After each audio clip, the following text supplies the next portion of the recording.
ইবাদতের রাজনীতি করে। আমরা দেখেছি 24-এর গণঅভ্যুত্থান পরবর্তী সময়ে এদেশে যারা ক্ষমতার রাজনীতি করে তারা মানুষের ঘর বাড়ি দখল করেছে, অফিস আদালত দখল করেছে, টেন্ডারবাজি করেছে, দুর্নীতি করেছে। আজকে সময় হয়েছে জনগণের পাশে দাঁড়ানোর। জনগণ তাদের থেকে আশা হতে হয়েছে। এই জন্য প্রিয় ভাইরা, এই যে 24-এর গণঅভ্যুত্থান হয়েছে, আমরা দেখেছি ছাত্র জনতা জীবন দিয়েছে।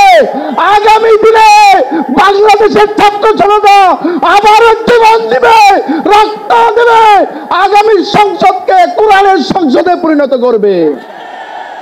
এই আহ্বান এবং প্রত্যাশা রেখে আপনাদের প্রতি সবিনয় আহ্বান জানাতে চাই, প্রিয় বন্ধুগণ, আগামীর বাংলাদেশকে সুন্দর এবং বৈষম্য মুক্ত হিসাবে গড়ে তুলতে মাঠে ময়দানে প্রস্তুতি নেন, নিজেদেরকে যোগ্য হিসাবে গড়ে তুলেন।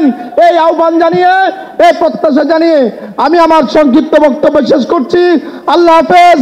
আসসালামু আলাইকুম ওয়া রাহমাতুল্লাহি ওয়া বারাকাতুহু।